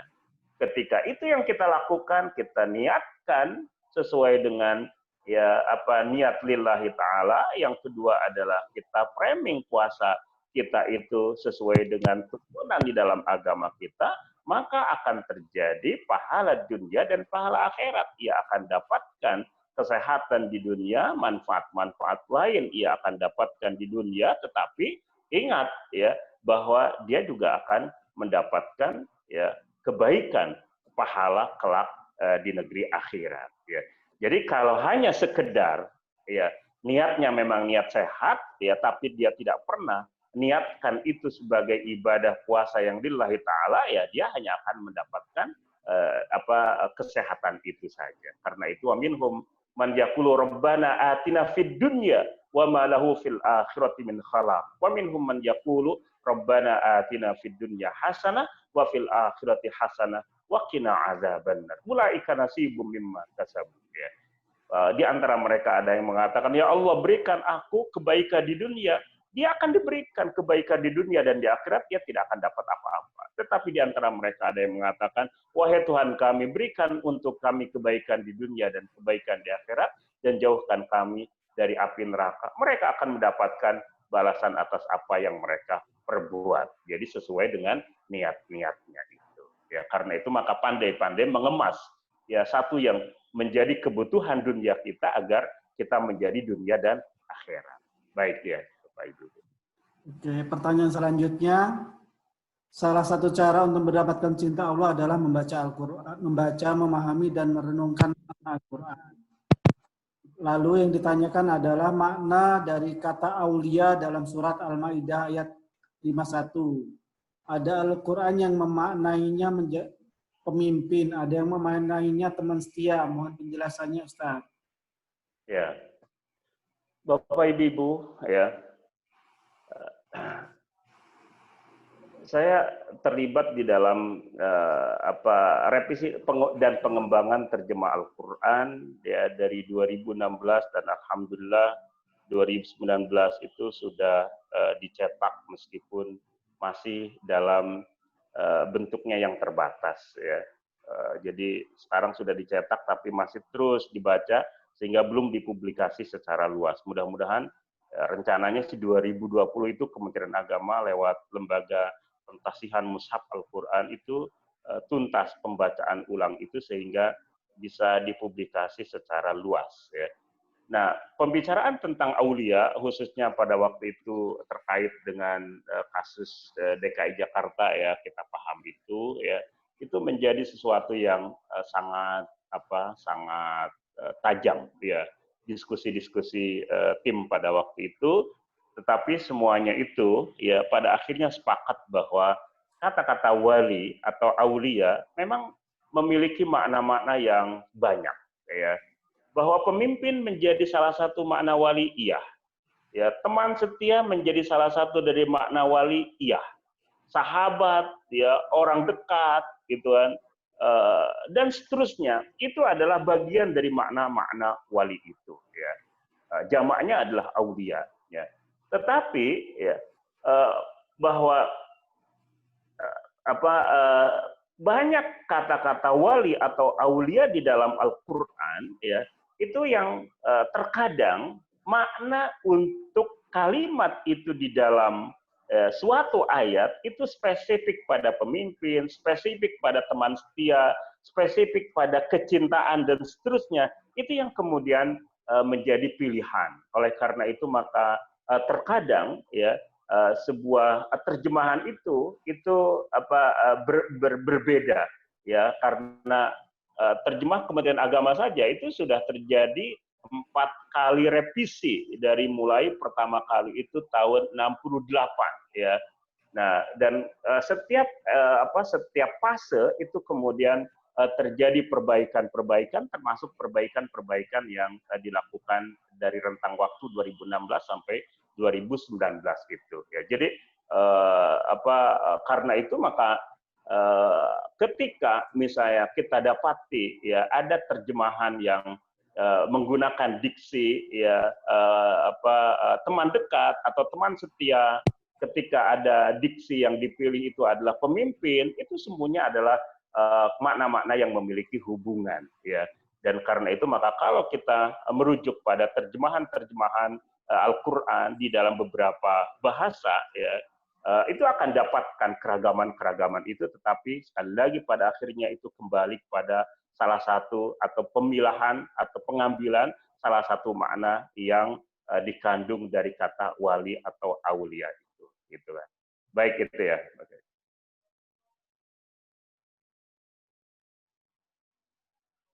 Saya teruskan lagi, Pak Taufik belum bisa hubungan ya. Oke, pertanyaan selanjutnya Ustadz. Bagaimana kita membedakan bahwa kita saat ini sedang disayang Allah atau malah mendapatkan istijraj? Baik. Apa tanda bahwa kebaikan yang diberikan oleh Allah kepada kita itu sebagai karomah atau kemuliaan dari Allah, dan apa yang menjadi tanda bahwa kebaikan yang diberikan itu sesungguhnya adalah istidraj, nyungkun dalam bahasa Sunda itu, ya. Itu semua adalah digantungkan pada kondisi kita saat ini, ya. Ketika kondisi kita pada saat ini adalah ya kondisi yang dekat dengan Allah, kita tunduk dan patuh pada ketentuan-ketentuan Allah, ada penghayatan khusyuk atau khosyah di dalam hati kita, kemudian Allah memberikan kebaikan kepada kita, maka itu adalah kasih sayang dan kemuliaan dari Allah. Tetapi banyak orang yang diberikan oleh Allah pemberian yang banyak, nah namun dia dalam kondisi jauh dari Allah. Apalagi ketika kewajiban-kewajiban kepada Allah saja itu tidak bisa ditunaikan, sholatnya tidak ditunaikan, puasanya tidak, apalagi zakat dan hajinya, ya. Maka kalau itu yang sedang terjadi, maka kebaikan-kebaikan yang diberikan oleh Allah itu adalah istidraj, karena yakin, ya, Allah tidak akan ridho kepada orang yang meninggalkan sholat 5 waktu. Yakin bahwa Allah tidak akan ridho kepada orang yang meninggalkan puasa dan seterusnya. Jadi yang membedakan adalah kondisi kita pada saat ketika kita mendapatkan kebaikan-kebaikan itu. Saya kira itu yang paling utama, ya. Apa hukumnya puasa 10 hari dalam bulan Zulhijjah? Ini beredar di medsos itu bahwa puasa 10 hari dalam bulan Zulhijjah itu merupakan kebaikan. Bagaimana Ustaz? Ya, kalau saya jawab dengan canda, ya, puasa 10 hari di bulan Dzulhijjah, di awal bulan Dzulhijjah, memang tidak semuanya kebaikan. Karena yang disyariatkan atau dibolehkan untuk berpuasa itu kan dari tanggal 1 sampai tanggal 9. Tanggal 10-nya kan haram untuk berpuasa. Ya. Jadi itu apa? Jadi maksud saya adalah ya, memang dari 10 hari bulan Dzulhijjah itu ya ada tentu saja yang kita maklum bahwa itu adalah hari yang haram untuk ditunaikan berpuasa. Karena itu maka pertanyaan tentang puasa itu adalah puasa dari tanggal 1 sampai tanggal 9. Pertanyaannya adalah apakah puasa dari tanggal 1 sampai tanggal 9 itu menjadi sesuatu yang masyru', ya, menjadi sesuatu yang disyariatkan, ya. Nah, ini terkadang perbedaan itu dilihat dari sudut pandangnya, ya. Ketika ya kita membiasakan atau membolehkan itu kan mengacu pada dalil yang menunjukkan tentang keutamaan beramal pada 10 hari pertama bulan Dzulhijjah itu, ya. Sehingga dari tanggal 1 sampai tanggal 9 diperkenankan untuk berpuasa karena ia termasuk salah satu dari bagian amal soleh. Rasulullah Shallallahu Alaihi Wasallam menyebutkan mal amalus solihu fihinna, ya, tidak ada satupun amal soleh yang dilakukan di luar tanggal atau di luar 10 hari pertama bulan Dzulhijjah itu bisa menandingi al-amal soleh fi hadhi, amal-amal soleh yang dilakukan pada ya 10 hari pertama bulan Dzulhijjah itu. Jadi tidak ada amal-amal soleh apapun. Artinya adalah bahwa kita harus mengoptimalkan amal-amal soleh yang bisa kita lakukan di 10 hari atau pada 10 hari pertama Dzulhijjah itu, ya. Para sahabat bertanya, "Walal jihadu fi sabilillah ya Rasulullah." Sampai pun juga jihad di jalan Allah. Illa rajulun, kecuali seorang laki-laki, yakhruju min baitihi, dia keluar dari rumahnya, yukhatiru bi nafsihi wa malihi, dia mempertaruhkan jiwa dan raganya, walam yarji' bi syai'in. Kecuali orang yang keluar dari rumahnya, dia mempertaruhkan jiwa dan raganya untuk berjuang di jalan Allah, dan dia mati sebagai seorang syahid, dan dia tidak pernah lagi kembali ke rumahnya.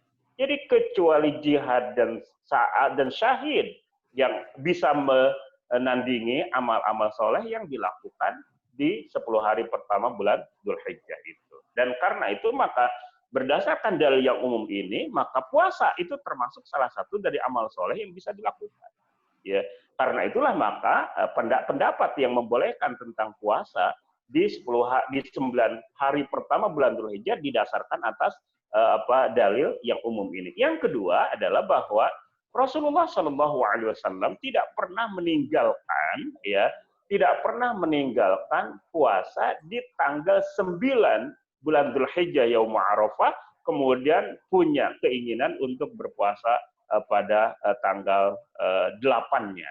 Ya, karena itu maka tanggal 8 dan tanggal 9 hari Tarwiyah dan hari Arafah itu menjadi hari yang utama untuk berpuasa, karena pada hari Arafah itu puasanya keutamaan itu sangat besar, karena yukaffiru as-sanah al-madiyah wa as-sanah al-baqiyah. Jadi dapat mengkafarati dosa-dosa yang dilakukan pada setahun yang lalu dan setahun yang akan datang. Gitu. Nah, jadi atas dasar itulah kemudian ya puasa dinilai sebagai salah satu dari amal-amal soleh yang bisa diunggulkan untuk dilakukan pada 10 hari atau 9 hari pertama dari bulan Dzulhijjah itu.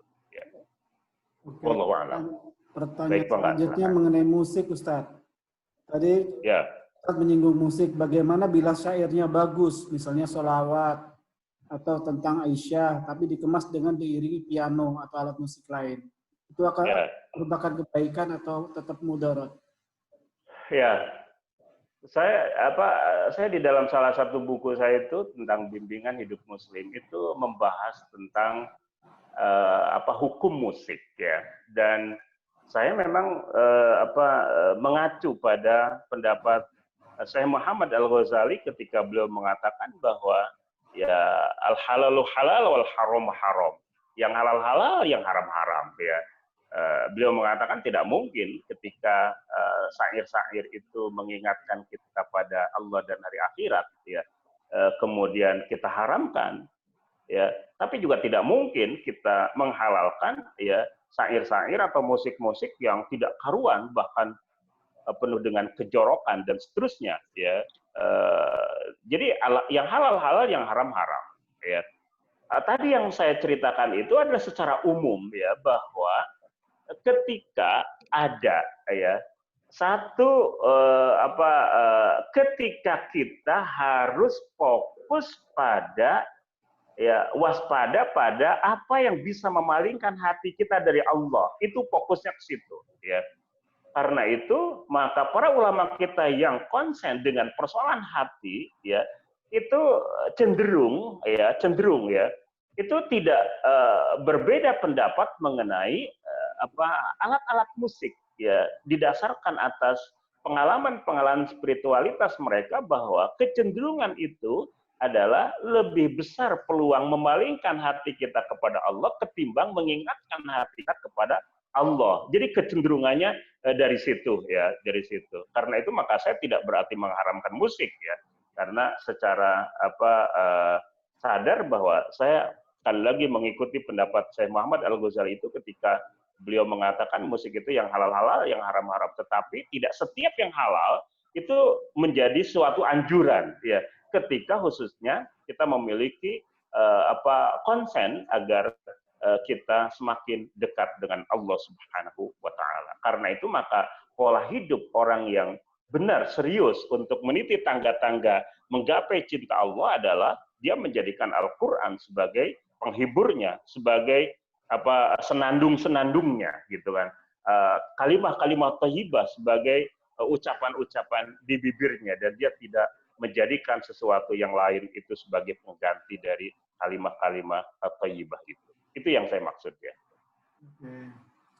Pertanyaan terakhir nih Ustadz, yaitu bagaimana hukumnya pria yang saat ini dalam kondisi COVID ini tidak sholat ke masjid karena khawatir tertular COVID? Ya. Nah, ini adalah pengecualian ya, pengecualian ya. Karena itu maka soal tentang kebolehan tidak ke masjid karena satu wabah ya, memang itu dibicarakan oleh para ulama kita. Al-Mardawi itu pernah menyebutkan bahwa tidak ada masalah ya untuk tidak melaksanakan sholat berjamaah di masjid, bahkan sholat Jumat ketika dikhawatirkan atau ketika mengkhawatirkan suatu penyakit tertentu ya. Dan karena itu maka sekali lagi bahwa ini adalah satu kondisi pengecualian, dan pengecualian itu tidak kemudian menjadi landasan hukum ya. Karena ia adalah bagian dari pengecualian itu ya. Yang menjadi landasan hukum itu adalah sesuatu yang menjadi soal keumuman ya, sehingga kalau memang secara umum ada pandemi, ya, ada wabah, tidak ada wabah, dia tidak pernah ke masjid, nah ini yang kemudian bermasalah ya. Tapi bahwa tidak ke masjid itu karena mengikuti anjuran ulama-ulama ya, karena kekhawatiran-kekhawatiran tertentu, maka ini adalah bagian dari pengecualian itu. Gitu kan. Wallahu a'lam. Ya. Oke. Pak Taufik bisa lanjut? Ya, baik. Silakan. Kita kalau Pak Tamliko sudah dibantu tadi membantu tanya jawab. Bapak Ibu Haji, silakan ada yang mau ditanyakan lagi. Waktu kita saat ini sudah jam 9.37 WIB. 10.35 waktu Kalimantan. Iya, sudah cepat larut. Silakan.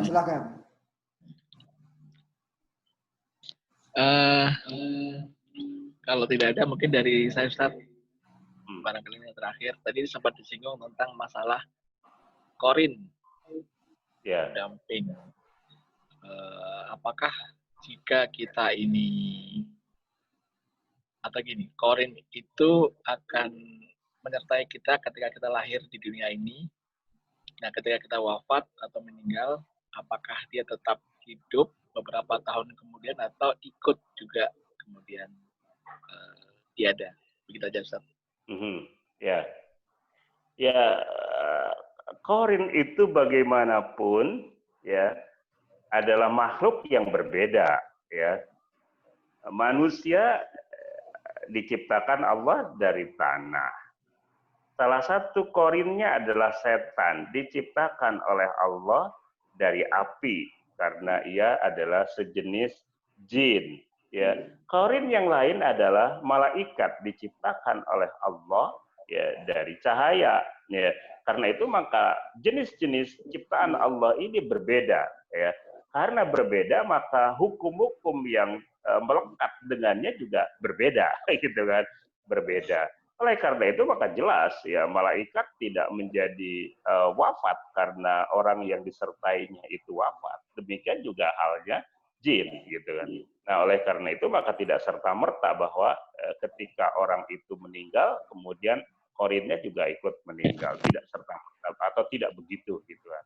Dan karena itu maka dari soalan ini kita menjadi mengerti ya tentang apa yang menjadi penampakan dan lain sebagainya itu bukan orang yang sudah meninggal dunianya, karena dia sudah berada pada alam yang berbeda. Dia sudah ada di alam barzakh ya, sementara kita masih di alam dunia. Tidak mungkin kemudian dia yang mendapatkan nikmat, ya tidak mungkin dia meninggalkan kenikmatan alam barzakhnya untuk secara iseng ya, kemudian kembali ke alam dunia. Sebagaimana orang yang ketika di alam barzakhnya itu mendapatkan siksa, tidak mungkin kemudian dia meninggalkan siksanya itu dan secara iseng dia kembali ke alam dunia. Jadi karena itu maka seringkali yang kemudian ditampakkan oleh jin khususnya itu adalah atau yang kemudian terjadi penampakan itu adalah justru penampakan jin yang tidak ikut serta mati, tentu saja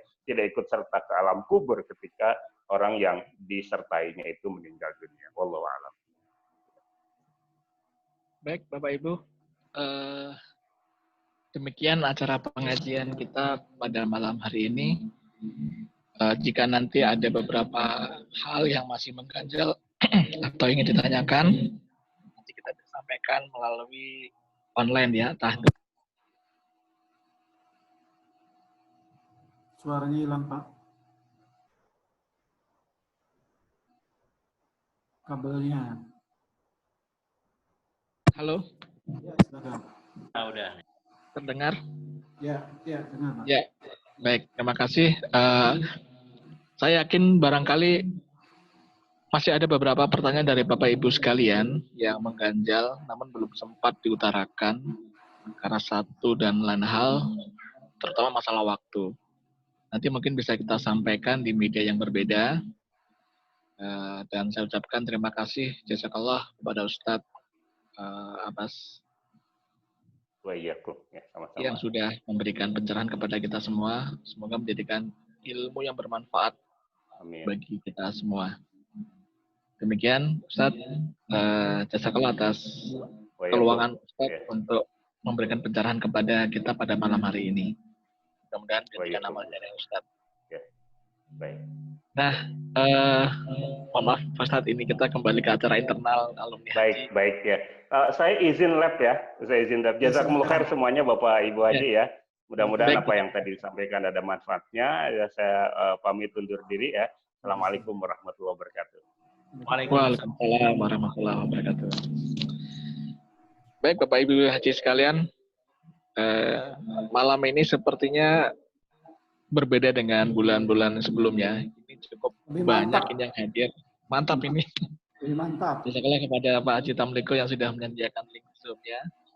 Dan juga Pak Haji Bagus Toto yang sudah mengakomodasi terkait dengan pembicara dan tauji pada malam hari ini. Insya Allah ini ritme yang mesti kita pertahankan untuk pertemuan-pertemuan berikutnya.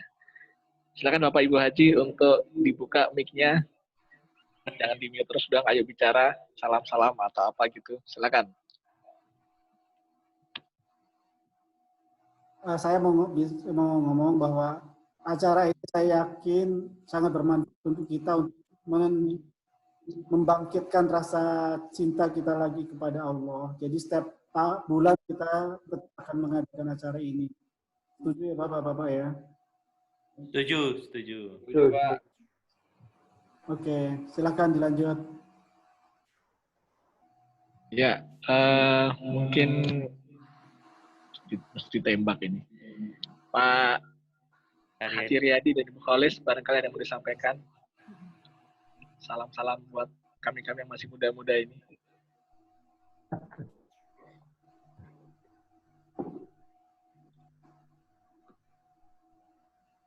Assalamualaikum warahmatullahi wabarakatuh. Waalaikumsalam. Haji dan Bu Haja. Semoga semuanya dalam keadaan sehat ya. Alhamdulillah. Yang sedikit alergi kalau saya.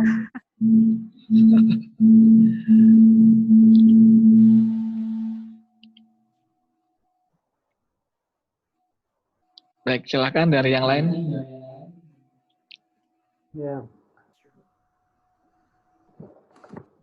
Ya, izin Pak Taufik selaku moderator. Assalamualaikum warahmatullahi wabarakatuh. Waalaikumsalam. Waalaikumsalam.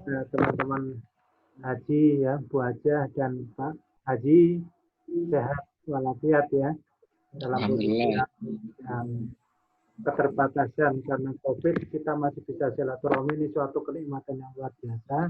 Jadi ini kita patut syukuri, dan ini kebiasaan yang bagus ini bisa kita teruskan sesuai saran dari teman barangkali, karena hari ini yang ada yang on off gitu ya, kemarin hadir sekarang berhalangan, tapi ini alhamdulillah ini lebih banyak. Jadi kita harapkan kita bisa ketemu dalam suasana seperti ini untuk apa? Untuk menjaga keimanan dan ketakwaan kita kepada Allah. Salam untuk Pak Riyadi. Pak Riyadi, Assalamualaikum. Pak Riyadi, bisa dibuka Pak Riyadi. Mic-nya dulu. Nah, jangan hanya di. Assalamualaikum warahmatullahi wabarakatuh. Monggo. Waalaikumsalam. Terima kasih hanya di WA aja. Pak Haji dan Bu Haji semuanya. Alhamdulillah nih pada malam ini saya dapat bergabung bersama dengan kawan-kawan semuanya.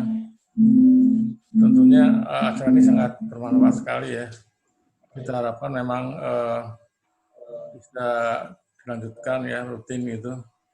Ya tentunya sampai nanti berakhirnya pandemi ini itu ya. Kalau sudah berakhir kan tentunya kita ingin ketemu lah ya. Kita juga tidak ingin menggunakan Zoom terus gitu. Kita udah kangen nih ketemuan gitu. Tapi selama memang kita menunggu situasi yang normal gitu ya, kita tetap gunakan sarana Zoom gitu. Alhamdulillah Pak Haji Tam nih sudah memfasilitasi Zoom-nya ya. Mudah-mudahan terus dapat difasilitasi Pak Tam, hingga kita masih dapat berkumpul walaupun secara virtual ya. Kita dapat bertemu gitu.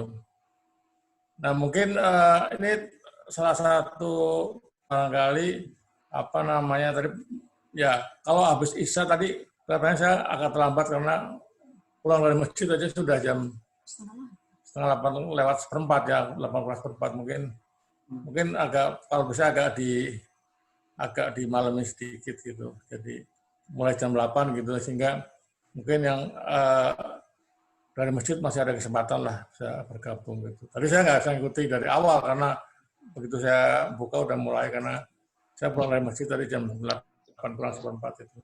Barangkali itu dari saya Pak Moderator. Terima kasih Pak Taufik. Teruskan. Ya, Pak Haji Riyadi.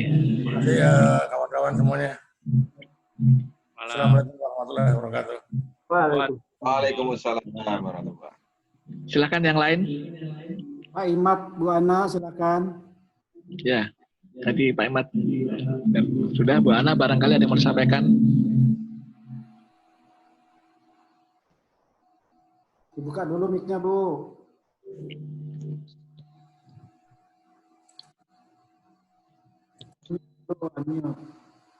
Assalamualaikum warahmatullahi wabarakatuh. Waalaikumsalam warahmatullahi wabarakatuh. Kami berterima kasih, walaupun baru ikut yang ketiga ini, baru tadi kita ikut ya. Alhamdulillah masih bisa silaturahim dalam kondisi seperti ini. Apalagi kondisinya di saat hari ini tanggal 5 Zulhijjah ya, bahwa 2 tahun lalu Allah perkenankan kita sampai ke sana ya, insya Allah sampai bisa berwukuf. Allah takdirkan kembali di sini, mudah-mudahan ini bagian dari komitmen kita untuk mempertahankan semangat ketika berhaji. Pada saat di Padang Arafah itu hal yang tidak semua orang berkesempatan. Allah sudah panggil kita, izinkan kita, dan mungkin kita ingat-ingat kembali bahwa apa yang pernah kita komitmen di sana, insya Allah